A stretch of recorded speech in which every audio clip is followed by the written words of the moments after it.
নমস্কার।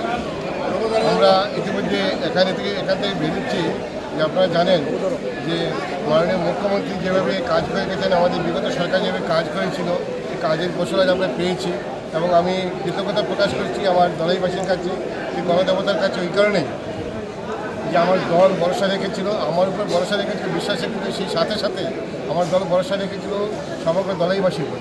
এবং দলাইবাসী সেই আমাদের দলের মাননীয় মুখ্যমন্ত্রী, আমাদের রাজ্যের সভাপতি সহ যে সমস্ত নেতৃবৃন্দ আছেন, কেন্দ্রীয় নেতৃবৃন্দ আমাকে ভরসা রেখে যে যেটা দিয়েছিলেন, প্রার্থীতে দিয়েছিলেন, দলাইবাসী একদম সেই ভরসা রেখেছেন, বিশ্বাস রেখেছেন। আমরা দলাইবাসীর প্রতি কৃতজ্ঞতা প্রকাশ করছি এবং আগামী দিনে মাননীয় প্রধানমন্ত্রী যেভাবে বলেন যে উনি 140 কোটি ভারতবর্ষের পরিবার, আজ থেকে আমিও মনে করি যে আমার পরিবারের সংখ্যা এখানে প্রায় 2,195,000 উপর ভোটার আছেন। আরও কিছু বিলো 18 আর অনেক বাড়িতে অনেক আছেন, প্রত্যেক বাড়িতে প্রায় 2.5 লক্ষর উপরে হবে। সেখানে আমার জনতা বলেন, তো আমার সবার প্রতি আমার একটা বিরাট দায়বদ্ধতা বেড়ে গেল। এবং আগামী দিনে সবাইকে নিয়ে কীভাবে আমরা দলাইকে, আমরা প্রত্যেকের স্বপ্ন ছিল এই জয় শুধু আমাদের জয় নয়, এ জয় হচ্ছে দলাইবাসীর জয়, দলের জনগণের জয়। যারা বিকশিত ভারতের চিন্তা করেন, যারা বিকশিত দলের চিন্তা করেন, যারা উন্নত ভারতের চিন্তা করেন, যারা সুরক্ষিত ভারতের চিন্তা করেন, সুরক্ষিত দলের চিন্তা করেন, সুরক্ষিত আসামের চিন্তা করেন এবং একটা উন্নত রাষ্ট্রের চিন্তা করেন, তাদের জয় হয়েছে। এবং গণতন্ত্রের সর্বোপরি যে কথা বলেন, গণতন্ত্রের জয় হয়েছে। আমি আপনাদের মাধ্যমে আজকে সবার প্রতি আমার কৃতজ্ঞতা প্রকাশ করেছি যে আমার এই যে যাত্রায় অনেক যে যেখান থেকে পেরেছেন সবাই সহযোগিতা করেছেন। আমি ব্যক্তিগতভাবে সবার প্রতি কৃতজ্ঞতা প্রকাশ করতে পারবো না, যেতে পারবো না। আপনাদের মাধ্যমে আপনারা যে সহযোগিতা করছেন এতদিন বন্ধু, সাংবাদিক বন্ধুরা, আপনাদের প্রতি আমি আমার কৃতজ্ঞতা প্রকাশ করছি এবং দলের প্রতি। এবং অনেক জায়গা থেকে কেউ সরাসরি সামনে এসে আমার হয়ে কাজ করেছেন, কেউ দূর থেকে কাজ করেছেন, কেউ আবার পরম পিতার কাছে প্রার্থনা করেছেন, অনেক কাছে পরম পিতার কাছে প্রার্থনা করেছেন যাতে আমি জয়লাভ করতে পারি। আর সেটার একটাই উদ্দেশ্য, যাতে দলাইকে একটা সুন্দর বিকশিত দলাই পরিণত করতে পারি। আজকে আমরা সেই স্বপ্ন বলবো না, একটা স্টেপ আমরা এগিয়েছি।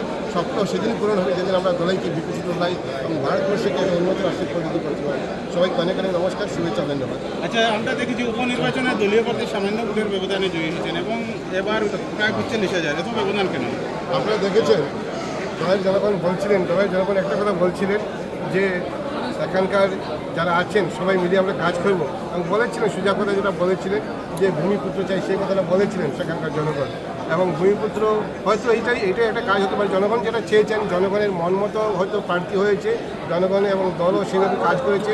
এবং দলের আমার যে সমস্ত কার্যকর্তা আছেন এবং কেন্দ্রীয় নেতৃত্ব থেকে, রাজ্যের নেতৃত্ব থেকে শুরু করে আমার বুথ সভাপতি, আমার যারা পৃষ্ঠপ্রমুখ আছেন এবং সর্বোপরি দলের জনগণ যারা রাজনীতির ধারে কাছে যান না কিন্তু ভোট দিতে দিয়েছেন, বিজেপিকে দিয়েছেন, আমাকে দিয়েছেন, এই জন্য হয়তো এই সংখ্যা বেড়েছে। আমরা দেখেছি প্রায় 45,000 উপরে এখানে আমাদের লিড হয়েছে। তো সেটা একটা বিরাট লিড এবং দলের আমি মনে করি সুসংখ্যাও আছেন, অনেক কার্যকর্তারা আছেন। দলের ইতিহাসে বিধানসভাতে একটা বিরাট ইতিহাস তৈরি হয়েছে। আমরা 1,529টা ভোট পেয়েছি আমরা শেষ অবধি পর্যন্ত।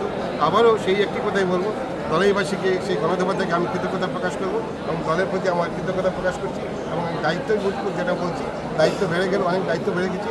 আগামী দিনে যে পথ চলায় আমি আমার সাংবাদিক বন্ধুদেরও আমি আমার সহযোগিতা চাইব, ওই কারণে চাইব যে চলার পথে আপনাদেরও সুপরামর্শ, গঠনমূলক পরামর্শ আমি চাইব, যাতে আমরা সুন্দর একটা দলাই উপহার দিতে পারি আমাদের দলাইবাসীকে। ঠিক আছে।